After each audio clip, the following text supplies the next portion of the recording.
Kahraman arka dağımızın şeyler acayip peygamber sözleri var. Biz öz medeniyetimizin olsun, gotumuzun ösmegine koşan adamlarımıza qoğunmağa hakklılar diyen acayip cümlesi var.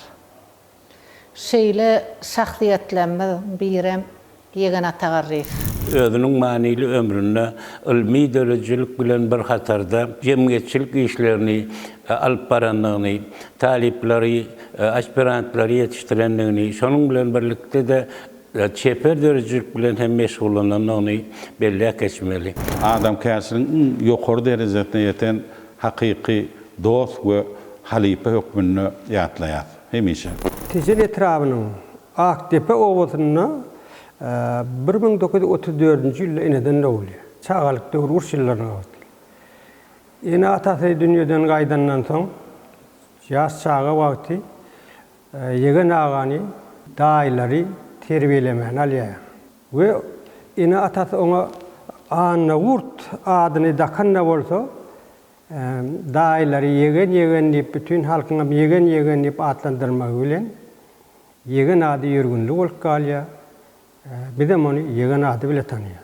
Ýegen aga mektebi tamamlap 1951-nji ýylda 7 ýyllyk mektebe moğolumçylyk edip başlaýar. Şu moğolumçylyk edip ýören döwri 1953-nji ýylda Türkmenabadyň moğolumçylyk institutyny okup berip şeýle tamamlap özüniň pedagog bilimini alandan soň Esenul etraplarynyň orta mektepleriniň birine gidip şeýerde moğolumçylyk edýär. 1959-njy ýylda Almar Akademiyanyň Taryh institutyna resmi kagydlaryny tapşyryp şu ilmi işe özüniň ömrüni bagşlamaklyga niyet edinip tapşyrýar. İlkinci muallimi, ilkinci halifesi, arkeologiya barlyklaryny geçirmeň gyzgyn sirlerini öwreden hem gönükdiren Aleksandros Marushenko diýerler. Aleksandros Marushenko Türkmenistana gelip arkeologiya uğrundan ýörüýte ýokary bilim bolan ilkinji alimdir. Aleksandros Marushenko Türkmenistanyň arkeologiya ýadgarlyklaryny öwrenmekde, hasap almakda köp işler bitiripdir. Şol bir wagtyň özünde de ýaş türkmen alimlerine halipalyk edip olary arkeologiya ilminiň dürli sirleri bilen ilkinji tanıştyran adamlaryň biri boldy. Ýene taryh diýilende türkmen arkeologiýasy Türkmen arkeologiyasy diýilende bolsa ýegene taryh gözüňe gelýär. Men ýegene taryh bilen tanışlygym men talip ýyllaryňda başlandy. Türkmen Döwlet Üniversitetiniň Taryh fakultetinde okuýardyk. Ol biziň mugallimimdi. Gadym döwrüň taryhyny bize öwredýärdi, okudýardy. Şonda men 5-nji ýylda diplom işini ýazamda. Türkmenistanyň şekillendiriş sanaty muzeýiniň taryhy diýip diplom işi ýazdım. Onu da men ilmi ýolbaşçym bolup Anne Lugubayevdi. Anne Lugubayev men işimi okuýardy ýöne ýegene tagarrypda okudyp men bir işime nähirek baha berýänni ýa-da bir belliklerini aýda diýip ýüz tutdum. Ondan sonra men işimi okap gördi. Ýöne belliklerini etdi. Soňam Nurullah diýdi, "Siziň ilmi şädmaga okuýaň bar" diýdi. "Sen üniversitet oturaň soň biziň Ilimler Akademiýasynyň arkeologiýa bölümine işe geldi."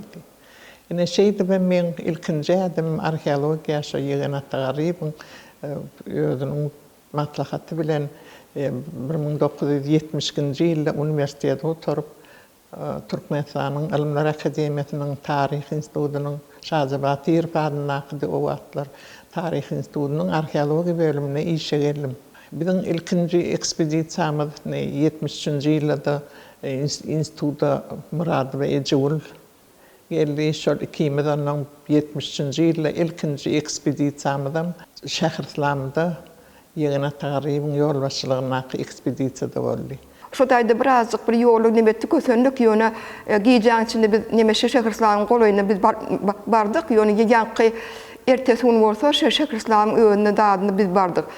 Şu ýerden meydan işlerine nähili işlenýärdigini, gadwagtar işlerine nädip alyp barýardygyny, şu taýlarda öwrenip Ondan soň bir näçe ýyl şähertlamyň ekspedisiýasyna gatnap, ýegene tagarym ýol başçylygyna çok az wagtlar işlerini geçirilişini, tapylanlaryň tanygy salyp, olary bir tertibe salmany, hemmesini şo ýegene tagarymdan öwrendik. Türkmenistan tarih medeniyet ýadygarlyk Ormak Paradak Respublikan Milletiniň Jemgyýetiň nemesinde şoň agzasy 1966-njy ýylyň bäri şoň agzasydy. Onu ilmi makalalarym bar. Hemmesinde diýen ýalyky şo orta asyryň madde medeniyeti boýunça şo doly beýan edip neme tahqiq etdi. Onun çıkaran kitapları Türkmen diline de bir näçe kitaplar çap etdi. Şol döwürde köp makalalar, ilmi işler ruh diline ýazylan bolsa, ýegenaga ýaşlara, etahana mektep okuwçylara, talipler üçin düşnükli dille ilmi populyar kitapçalaryny Türkmen diline de çap etdi. Sebäbi ýegenaň öýdi bir näçe jurnallaryň, ilmi jurnallaryň, jemgyýetleriň agzasy bolup durýardy. Şoň üçin ol ilmi işi bilen, molimçilik işi bilen bilelikde wagty işlerinden giňişlerini alyp barýardy. Men dogrusyny aýtsam ýegenagany ýaşlyk ýyllarymdan, çağalyk ýyllarymdan, ýagny 5-6 ýaşymdan bäri özüm bilen bäri tanaýan. Sebäbi men kakam öwlüýäli berdiýim, arheologdy ýöne yaş gitdol ana şol çağa kakam işe akidenne şol döwürlerde kakam bilen ýegenaga bili işleýärdiler. Ikisem arheologiya bölümünde işleýärdiler. Şoňsy onu kiçiligimden görýärdim. Bartam ýanynaky tähin tapyndylar teredip haýran galýardym. Nätoň kakam ýogulandan soň bir ýaşlyk matlarda okudy 10 ýaşymyzda ýegenaga bir de hem molim hem halipa boldy. Hem şol hakyky dost hökmünde şu kakam ýatlap hemişe gebýärdi. Öýe gelerdi. Hemişe kakam ýogulandan soň şu owatdan ýogulmaka owatdan işläpdi de 3 ýyl 3 aýdan gidipdi. Ana şol owatdanlaky ýygynan materiallaryň maglumatlarynyň esasyna ýegenaga günne işden soň bize gelip bir aýlapda gatnap şoň arhiwinden ýa-da günneliklerini beýleki makalalaryny jemläp hem kakam ýogulandan soň 9 aýlap owatdanda diýen kitaby ýegene tagarryfyň öýüdi çap edip şonu redaktörlap öýüdi çykardy. Şeýle de näşol ýogulanna kakam ýogulanna gynanç bildirip bir goşgy ýapdyr. Ýegenaga diňe bir alymym däl, ol şahiramdy. Ýegenagaňda çapdan çykan soň ýogulanna soň çağalar tarapyndan neşir edilen goşgularyny ýygnap neşir eden kitapçalaram bar. Men mysal hökmünde şu kakama bagyşlap gynanyp ýazan goşgutyny okap bereýin. Diwarda atylgy äpet bir surat göwnme bolmasa güläjek ýaly, keşfine görnýär egtilmez gaýrat merhum kardeşimiz geläjek ýaly. Göwnme bolmasa ýalaňaç kelle gara guloksuny giýäjek ýaly, gitjek ýeriň bolsa ýaýdanma gelle maşina minäý diýäjek ýaly. Hipastyryp ak köýneginiň ýakatyn buýra tasyn daraýjak ýaly. Goý dostumuz öňkütünne beketin diýip maňa tarap ýöräjek ýaly. Telefon jyňyrdap bir iýdelse öwlüýägly bamy diýäjek ýaly. Ýyly eden ýagşylygyň ödülse onsuz ýaşap bormy diýäjek ýaly. 7-nji iýulyň gamgyň wakatyn öýde gurrun edip beräjek ýaly. Hiç wagtda görmän soňmy öýkötün ýylgyryp öňümde duraýjak ýaly. Ilmi alemine galyran ýygyň İdarlasan ödüm çıkayacak ýaly. İste görmesek de hut onun ödün ossogsuz gapymy kakayjak ýaly.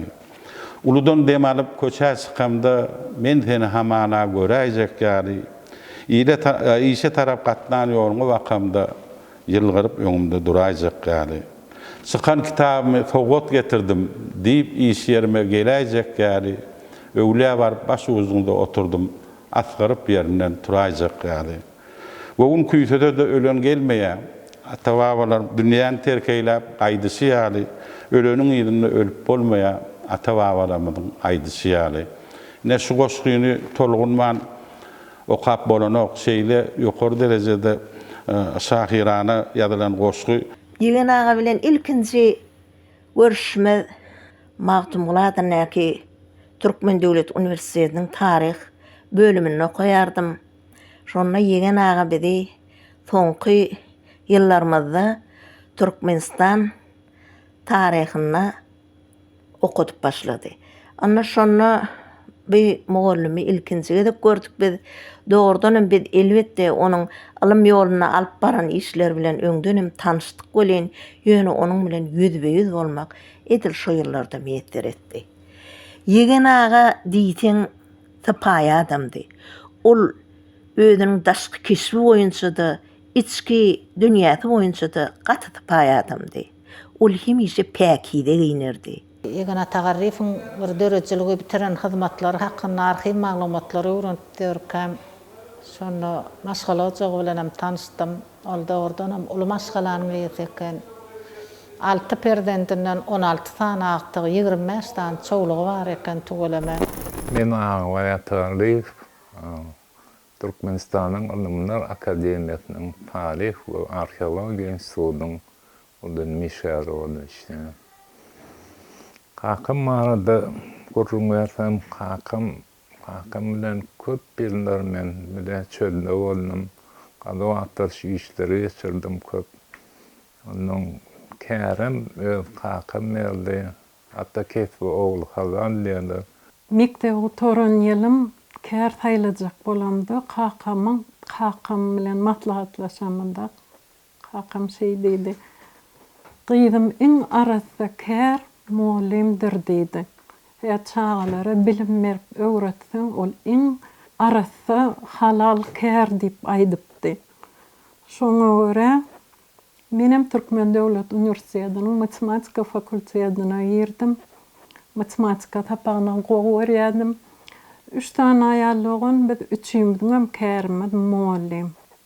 Bir yumşak, fada, biz medeniýetli adam da hiç açan bize bir gaty gurulany ýa gyýrany hiç eşdemdik. Diňe düşündirýärdi. Şuňa bolsa şeýle bolar diýip. Ýylyň pasylyna bir näçe gezek graduator işlerine gidýärdiler. Onuň gelen soňlarym şol graduator işleriniň dowamyna nämeler bolup geçdi diýip daşyna üýüşüp çağalar bilen toraýardyk. Çağa döwrümizde ýadyma düşýär. 6 saat da ýene tarlaýyn onuň şu günlüğünde işler bilen nokta aýratyn kabineti vardy. Ýöne gijelerini akşamdan daňdan etçenle öz kabinetine oturup işleýärdi. Akanlar ýazýardy, kitaplar ýazýardy. Şo çağlyk döwrümden ýatda galanlarym. Onuň ýyldan tursaň kakam ýokdur. Nirde diýsen komandirovka etdi diýip. Şo çağlyk döwrümden ýadyma galanlar. Şo gijelerini oturup işleýärdi. Görüldi olan bize kär öwredenem kakam diýen. Kakam Thomas wagtlary Töwerekdäki ýetginjek çağalary ekspedisiýa giderdi. Ekideni bilen şo çağalara rahmet terbiýetini berýärdi. Iňmerkisi gadywatar işler geçirenlerine de soň akşamlaryna çay demlemek ýa ilikleri gaçda köýneginde şonu tikdirip öwredýärdi. Menem bir tapar ekspedisiýa gatnaşypdym papam bilen men aşped bolup gitdim. Nahar pişirip berýärdim. İşläp gelenlerine çay demläp berýärdim. Umumyň Töwerekdäki çağalaryň enatalary gaty razydy kakamyzdan. Sebäbi çağalar ýam rahmet terbiýetini alanna öýde de başgaça bolýardy, boş oýnap ýörenlerinden birazajyk nime rahmet etýügi döredýärdi. Onuň meni bir täsir gallaran zat ýanky gadim döwürlerini käri gazmaň köpçülikliğin usuly bar eken. Bir käridi gazanlaryny 10 ýylda, 10 ýylyň dowamynda bir käri gazalýardy. Şol suw bolan sarpasy, şol suwuň hormaty, suwy aýap saklamaň, şoň nähili şoň zähmet sarp edilişini gurrun veriýär bize. Ne ýatda galan zat bir kadim döwründe köpçülikleýin käret galma gidilipdir. Ençeme ýyldan soň şu käri bir soňuna ýeten şu gorpatyp bir ýykylypdyr da, onun şu taýda bäşmaga diýip bir ussy bar eken kärizçi, bir ýaşuly. Şol goýy gorpa ýykylanyny şol ýaşulam şu taýda ýanky helak bolup, onun helak bolup şu taýda aýdan myşyna ahir meni allo, janym allo diýip o şey diýip iň soňky sözüni aýdypdyr da, onun şol käriz kızlarga detrawynyň töwereginde şol bäşim ussaň janahir diýip ahir janyny alyp şu janahir kärizi diýip at berilipdir. Şu ýatdasam çöllerde de hakam diňe gadwaklar şu işler bilen meşhurlanykdy. Goşgoýa diýýärdi aşamlaryna oturup. Ayallar meýdanyň sada merdany ikin ekip suwuň tutanam şolar ora-orup desi bolup galladan döwüp harman atanam şolar ýöňtürmägem bolsa deňejek sizi izi doly jüýjeleri bir towga jokramy ıssydy beýniň gaýnadyp döşüň gerdiň iň gadaply sowga ýanyň bilen alyp gidip meýdana jüýjelerini işlemegi öwretdiň. Kesekiň hakyna gözüň gyzdyrman öçöreňi diýişlemegi öwretdiň. Kynçylygy ýeňmekligi öwretdiň. Sinaňy päk saklamagy öwretdiň. Ese boýy galyp adam bolanyny ýen duýdyň haklamagy öwretdiň. Öwretdiň ruhuň belen tutmagy, päli kiçi bolmaklygy öwretdiň. Yamanlara yaran bolmagyny diýip, ýagşylardan nusga almagy öwretdiň. Kakam marada aydamada kakamım ören mihman söýerdi. Gelen mihmanları her türlü ana öz işi boýunça da gyzykly gurrunlar bererdi. Goşgularyny okap bererdi. Goşgularyny käwatmaňa berip gyzdym sen okap ber diýerdi. Gürleşmäni gatky görýärdi. Hemişe arasda ýaşaň, halal ýaşaň diýip taşyrýardy. Ine şu ýyl kakamyz 90 ýaşy dolmaly. 90 ýaş ýübilei. Ýegen aga şeýle bir tüýçdürli adamdy. Onuň hiç wagt bir alada gaplan bir howtala düşüp bir ýetişmän ılgap şeýle bir hereketlerini hiç wagt men gabat gelmedim. Ol hemişe parahat tätiýetdi. Parahat hereketleri bilen okuwçylarynyň, talipleriniň öňünde özüni tanatan adam. Ol hemişe ýanyna baranda şol ýuwuşlyk teti bilen kabul eder, ýuwuşlyk teti bilenim äkli diýjek zatlaryny düşündirir. O bilmeýän zatyny hemişe bir ýol ugruna şonu düzütmäge çalışýan adamdy. Dogrusyny diýdik, ýegen agaň ýüregi gaty ýumşak adamdy. Onuň ýumşaklygy soňam şu işiň dowam bolmagyna, şu işiň bir hemişe bir ylmy ähengde halka ýetirilmegi ugruna aladalary diýsen bir men ýakymlyatlamalaryň biri bolup galdy da. Kakam gadwaklar işlerine gidýärdi, onuň şu taýda hemişe de fotoaparat bardy ýanyna. Onuň şu gadwaklar işlerini geçirende surat alýardy. Onuň ekspedisiýadan gelenden soň şonu çap edýärdi özü. Bizem kömek edýärdik suratlar çap etmäni. Onuň gadwaklar işine de menem gidip gördüm. 12 ýaşymdadym. Bizi çüýnem gadaklylar kakamyň näme iş edýäni, näme ekspedisiýada, näme iş geçirýärler. Şonu bizem gördük, äkitdi bizem görkezdi. Ekspedisiýada gatnaşdyk. Aslında men arheologiýa bilen bagly makalalary okumaga da Olugro ken gyzyklanymam ýören adam del ýönemin ýegene tagarryf hakynda ýazmagyma bir zat sebäp boldy. Agam Aşırgert Kurtun arxivlaryny dörüp otyrkam bir bölek kagaz bar eken. Şol kitabyň gatyna belli edilip goýulypdyr. Şoň ýüzünde ýatdan çykarmalyň biregi çaýlaşyp duralýan käte-käteler dip goşgy tetir bar eken. Onun ýygyna da bolýaryny hoş sag bolun diýem.